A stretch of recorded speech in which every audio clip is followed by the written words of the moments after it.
नमस्कार, restart life Buddhist YouTube channel में आपका स्वागत है। आज सुनिए मुंशी प्रेमचंद की लिखी कहानी अनाथ लड़की। सेठ पुरुषोत्तम दास पूना की सरस्वती पाठशाला का मुआयना करने के बाद बाहर निकले तो एक लड़की ने दौड़कर उनका दामन पकड़ लिया।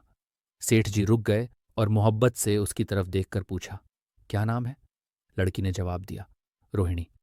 सेठ जी ने उसे गोद में उठा लिया और बोले, तुम्हें कुछ इनाम मिला? लड़की ने उनकी तरफ बच्चों जैसी गंभीरता से देखकर कहा, तुम चले जाते हो, मुझे रोना आता है, मुझे भी साथ लेते चलो। सेठ जी ने हंसकर कहा, मुझे बड़ी दूर जाना है, तुम कैसे चलोगी?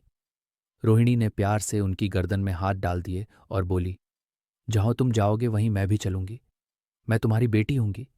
मदरसे के अफसर ने आगे बढ़कर कहा, इसका बाप साल भर हुआ नहीं रहा, मौ कपड़े सीती है, बड़ी मुश्किल से गुजर होती है। सेठ जी के स्वभाव में करुणा बहुत थी। ये सुनकर उनकी आंखें भर आईं। उस भोली प्रार्थना में वह दर्द था जो पत्थर से दिल को पिघला सकता है। बेकसी और यतीमी को इससे ज्यादा दर्दनाक ढंग से जाहिर करना नामुमकिन था। उन्होंने सोचा, इस नन्हे से दिल में न जाने क्या अरमान होंगे, और लड़कियों अपने खिलौने दिखाकर कहती होंगी, ये मेरे बाप ने दिया है। वह अपने बाप के साथ मदरसे आती होंगी, उसके साथ मेलों में जाती होंगी और उनकी दिलचस्पियों का जिक्र करती होंगी। ये सब बातें सुन सुनकर इस भोली लड़की को भी ख्वाहिश होती होगी कि मेरे बाप होता। मौ की मोहब्बत में गहराई और आत्मिकता होती है जिसे बच्चे समझ नहीं सकते। बाप की मोहब्बत में खुशी और चाव होता है जिसे बच्चे खूब समझते हैं। सेठ जी ने रोहिणी को प्यार से गले लगा लिया और बोले, अच्छा, मैं तुम्हें अपनी बेटी बनाऊंगा, लेकिन खूब जी लगाकर पढ़ना। अब छुट्टी का वक्त आ गया है, मेरे साथ आओ, तुम्हारे घर पहुंचा दूं। ये कहकर उन्होंने रोहिणी को अपनी मोटर कार में बिठा लिया। रोहिणी ने बड़े इत्मीनान और गर्व से अपनी सहेलियों की तरफ देखा। उसकी बड़ी बड़ी आंखें खुशी से चमक रही थीं और चेहरा चौंदनी रात की तरह खिला हुआ था। सेठ ने रोहिणी को बाजार की खूब सैर कराई और कुछ उसकी पसंद से, कुछ अपनी पसंद से बहुत सी चीजें खरीदीं। यह तक कि रोहिणी बातें करते करते कुछ थक सी गई और खामोश हो गई। उसने इतनी चीजें देखीं और इतनी बातें सुनी कि उसका जी भर गया। शाम होते होते रोहिणी के घर पहुंचे और मोटर कार से उतरकर रोहिणी को अब कुछ आराम मिला। दरवाज़ा बंद था। उसकी माँ किसी ग्राहक के घर कपड़े देने गई थी। रोहिणी ने अपने तोहफों को उलटना पलटना शुरू किया। खूबसूरत रबड़ के खिलौने, चीनी की गुड़िया जरा दबाने से छू छू करने लगती और रोहिणी ये प्यारा संगीत सुनकर फूली न समाती थी। रेशमी कपड़े और रंग बिरंगी साड़ियों की कई बंडल थे, लेकिन मखमली बूटे की गुलकारियों ने उसे खूब लुभाया था। उसे उन चीज़ों के पाने की जितनी खुशी थी, उससे ज्यादा उन्हें अपनी सहेलियों को दिखाने की बेचैनी थी। सुंदरी के जूते अच्छे सही, लेकिन उनमें ऐसे फूल कहाँ हैं? ऐसी गुड़िया उसने कभी देखी भी ना होंगी। इन ख्यालों से उसके दिल में उमंग भर आई और वह अपनी मोहिनी आवाज में एक गीत गाने लगी। सेठ जी दरवाजे पर खड़े इन पवित्र दृश्य का हार्दिक आनंद उठा रहे थे। इतने में रोहिणी की माँ रुक्मिणी कपड़ों की एक पोटली लिए हुए आती दिखाई दी। रोहिणी ने खुशी से पागल होकर एक छल्लोंग भरी और उसके पैरों से लिपट गई। रुक्मिणी का चेहरा पीला था, आंखों में हसरत और बेकसी छिपी हुई थी। गुप्त चिंता का सजीव चित्र मालूम होती थी, जिसके लिए जिंदगी में कोई सहारा नहीं। मगर रोहिणी को जब उसने गोद में उठाकर प्यार से चूमा, मोह जरा देर के लिए उसकी आंखों में उम्मीद और जिंदगी की झलक दिखाई दी। मुरझाया हुआ फूल खिल गया। बोली, आज तू इतनी देर तक कहाँ रही? मैं तुझे ढूंढने पाठशाला गई थी। रोहिणी ने हुमक कर कहा, मैं मोटर कार पर बैठकर बाजार गई थी। वह से बहुत अच्छी अच्छी चीजें लाई हूं। वह देखो कौन खड़ा है। मौ ने सेठ जी की तरफ ताका और लजाकर सिर झुका लिया। बरामदे में पहुंचते ही रोहिणी मौ की गोद से उतरकर सेठ जी के पास गई और अपनी मौ को यकीन दिलाने के लिए भोलेपन से बोली, क्यों, तुम मेरे बाप हो ना? सेठ जी ने उसे प्यार करके कहा, हाँ, तुम मेरी प्यारी बेटी हो। रोहिणी ने उनसे मुंह की तरफ याचना भरी आंखों से देखकर कहा, अब तुम रोज यहीं रहा करोगे? सेठ जी ने उसके बाल सुलझाकर जवाब दिया, मैं यह रहूंगा तो काम कौन करेगा? मैं कभी कभी तुम्हें देखने आया करूंगा, लेकिन व्यों से तुम्हारे लिए अच्छी अच्छी चीजें भेजूंगा। रोहिणी कुछ उदास सी हो गई। इतने में उसकी माँ ने मकान का दरवाज़ा खोला और बड़ी फुर्ती से मैले बिछावन और फटे हुए कपड़े समेटकर कोने में डाल दिए कि कहीं सेठ जी की निगाह उन पर न पड़ जाए। ये स्वाभिमान स्त्रियों की खास अपनी चीज है। रुक्मिणी अब इस सोच में पड़ी थी कि मैं इनकी क्या खातिर तवाज़ो करूं। उसने सेठ जी का नाम सुना था। उसका पति हमेशा उनकी बड़ाई किया करता था। वह उनकी दया और उदारता की चर्चाएं अनेकों बार सुन चुकी थी। वह उन्हें अपने मन का देवता समझा करती थी। उसे क्या उम्मीद थी कि कभी उसका घर भी उसके कदमों से रोशन होगा। लेकिन आज जब वह शुभ दिन संयोग से आया तो वह इस काबिल भी नहीं कि उन्हें बैठने के लिए एक मोढ़ा दे सके। घर में पान और इलायची भी नहीं। वह अपने आंसुओं को किसी तरह न रोक सकी। आखिर जब अंधेरा हो गया और पास के ठाकुर द्वारे से घंटों और नगाड़ों की आवाजें आने लगीं, तो उन्होंने जरा ऊंची आवाज में कहा, बाई जी, अब मैं जाता हूं। मुझे अभी यहाँ बहुत काम करना है। मेरी रोहिणी को कोई तकलीफ ना हो। मुझे जब मौका मिलेगा उसे देखने आऊंगा। उसके पालने पोसने का काम मेरा है और मैं उसे बहुत खुशी से पूरा करूंगा। उसके लिए अब तुम कोई फिक्र मत करो। मैंने उसका वजीफा बौंध दिया है और ये उसकी पहली किस्त है। यह कहकर उन्होंने अपना खूबसूरत बटुआ निकाला और रुक्मिणी के सामने रख दिया। गरीब औरत की आंखें में आंसू जारी थे। उसका जी बरबस चाहता था कि उसके पैरों को पकड़कर खूब रोए। आज बहुत दिनों के बाद एक सच्चे हमदर्द की आवाज उसके मन में आई थी। जब सेठ जी चले तो उसने दोनों हाथों से प्रणाम किया। उसके हृदय की गहराइयों से प्रार्थना निकली, आपने एक बेबस पर दया की है। ईश्वर आपको इसका बदला दे। दूसरे दिन रोहिणी पाठशाला गई तो उसकी बौंकी सजधज आंखों में खूबी जाती थी। उस्तानियों ने उसे बारी बारी प्यार किया और उसकी सहेलियों उसकी एक एक चीज को आश्चर्य से देखती और ललचाती थी। अच्छे कपड़ों से कुछ स्वाभिमान का अनुभव होता है। आज रोहिणी वह गरीब लड़की न रही जो दूसरों की तरफ विवश नेत्रों से देखा करती थी। आज उसकी एक एक क्रिया से शैशवोचित गर्व और चंचलता टपकती थी और उसकी जबान एक दम के लिए भी न रुकती थी। कभी मोटर की तेजी का जिक्र था, कभी बाजार की दिलचस्पियों का बयान, कभी अपनी गुड़ियों के कुशल मंगल की चर्चा थी और कभी अपने बाप की मोहब्बत की दास्तान। दिल था कि उमंगों से भरा हुआ था। एक महीने बाद सेठ पुरुषोत्तम दास ने रोहिणी के लिए फिर तोहफे और रुपए रवाना किए। बेचारी विधवा को उनकी कृपा से जीविका की चिंता से छुट्टी मिली। वह भी रोहिणी के साथ पाठशाला आती और दोनों मौ बेटियों एक ही दर्जे के साथ साथ पढ़तीं। लेकिन रोहिणी का नंबर हमेशा मौ से अव्वल रहा। सेठ जी जब पूना की तरफ से निकलते तो रोहिणी को देखने जरूर आते और उनका आगमन उसकी प्रसन्नता और मनोरंजन के लिए महीनों का सामान इकट्ठा कर देता। इसी तरह कई साल गुजर गए और रोहिणी ने जवानी के सुहाने हरे भरे मैदान में पैर रखा, जबकि बचपन की भोली भाली अदाओं में एक खास मतलब और इरादों का दखल हो जाता है। रोहिणी अब आंतरिक और बाह्य सौंदर्य में अपनी पाठशाला की नाक थी। हाव भाव में आकर्षक गंभीरता, बातों में गीत का सा खिंचाव और गीत का सा आत्मिक रस था। कपड़ों में रंगीन सादगी, आंखों में लाज संकोच, विचारों में पवित्रता। जवानी थी मगर घमंड और बनावट और चंचलता से मुक्त। उसमें एक एकाग्रता थी, ऊंचे इरादों से पैदा होती है। स्त्रियोचित उत्कर्ष की मंजिलें वह धीरे धीरे तय करती चली जाती थी। सेठ जी के बड़े बेटे नरोत्तम दास कई साल तक अमेरिका और जर्मनी की यूनिवर्सिटियों की खाक छानने के बाद इंजीनियरिंग विभाग में कमाल हासिल करके वापस आए थे। अमेरिका के सबसे प्रतिष्ठित कॉलेज में उन्होंने सम्मान का पद प्राप्त किया था। अमेरिका के अखबार एक हिंदुस्तानी नौजवान की इस शानदार कामयाबी पर चकित थे।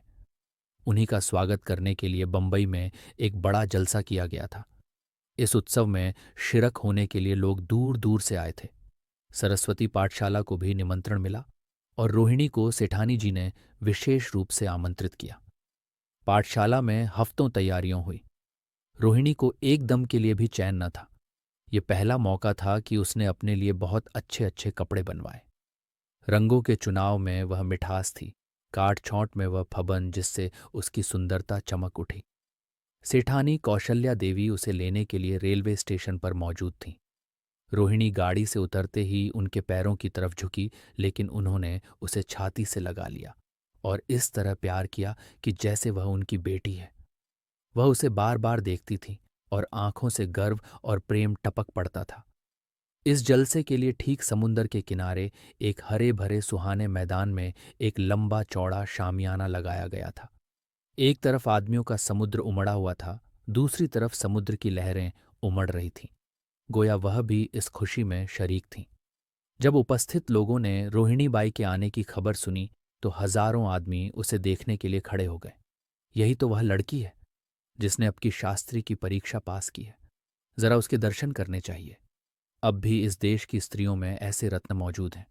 भोले भाले देश प्रेमियों में इस तरह की बातें होने लगीं। शहर की कई प्रतिष्ठित महिलाओं ने आकर रोहिणी को गले लगाया और आपस में उसके सौंदर्य और उसके कपड़ों की चर्चा होने लगी। आखिर मिस्टर पुरुषोत्तम दास तशरीफ लाए। हालांकि वह बड़ा शिष्ट और गंभीर उत्सव था, लेकिन उस वक्त दर्शन की उत्कंठा पागलपन की हद तक जा पहुंची थी। एक भगदड़ सी मच गई। कुर्सियों की कतारें गड़बड़ हो गईं। कोई कुर्सी पर खड़ा हुआ, कोई उसके हथों पर। कुछ मन चले लोगों ने शामियाने की रस्सियों पकड़ी और उन पर जा लटके कई मिनट तक यही तूफान मचा रहा। कहीं कुर्सियां टूटीं, कहीं कुर्सियों उलटीं, कोई किसी के ऊपर गिरा, कोई नीचे। ज्यादा तेज लोगों में धौल धप्पा होने लगा। तब बीन की सुहानी आवाजें आने लगीं। रोहिणी ने अपनी मंडली के साथ देश प्रेम में डूबा हुआ गीत शुरू किया। सारे उपस्थित लोग बिल्कुल शांत थे और उस समय वह सुरीला राग, उसकी कोमलता और स्वच्छता, उसकी प्रभावशाली मधुरता, उसकी उत्साह भरी वाणी दिलों पर वह नशा सा पैदा कर रही थी जिससे प्रेम की लहरें उठती हैं, जो दिल से बुराइयों को मिटाता है और उससे जिंदगी की हमेशा याद रहने वाली यादगारें पैदा हो जाती हैं। गीत बंद होने पर तारीफ की एक आवाज न आई। वहीं ताने कानों में अब तक गूंज रही थीं। गाने के बाद विभिन्न संस्थाओं की तरफ से अभिनंदन पेश हुए और तब नरोत्तम दास लोगों को धन्यवाद देने के लिए खड़े हुए। लेकिन उनके भाषण से लोगों को थोड़ी निराशा हुई। यूं दोस्तों की मंडली में उनकी वक्तृता के आवेग और प्रवाह की कोई सीमा न थी, लेकिन सार्वजनिक सभा के सामने खड़े होते ही शब्द और विचार दोनों ही उनसे बेवफाई कर जाते थे। उन्होंने बड़ी बड़ी मुश्किल से धन्यवाद के कुछ शब्द कहे और तब अपनी योग्यता की लज्जित स्वीकृति के साथ अपनी जगह पर आ बैठे। कितने ही लोग उनकी योग्यता पर ज्ञानियों की तरह सिर हिलाने लगे। अब जलसा खत्म होने का वक्त आया। वह रेशमी हार जो सरस्वती पाठशाला की ओर से भेजा गया था, मेज पर रखा हुआ था। उसे हीरो के गले में कौन डाले? प्रेसिडेंट ने महिलाओं की पंक्ति की ओर नजर दौड़ाई। चुनने वाली आंख रोहिणी पर पड़ी और ठहर गई। उसकी छाती धड़कने लगी, लेकिन उत्सव के सभापति के आदेश का पालन आवश्यक था। वह सर झुकाए हुए मेज के पास आई और कौंपते हाथों से हार को उठा लिया। एक क्षण के लिए दोनों की आंखें मिलीं और रोहिणी ने नरोत्तम दास के गले में हार डाल दिया। दूसरे दिन सरस्वती पाठशाला के मेहमान विदा हुए, लेकिन कौशल्या देवी ने रोहिणी को न जाने दिया। बोली, अभी तुम्हें देखने से जी नहीं भरा। तुम्हें यह 1 हफ्ता रहना होगा। आखिर मैं भी तो तुम्हारी मौ हूं। एक मौ से इतना प्यार और दूसरी मौ से इतना अलगाव।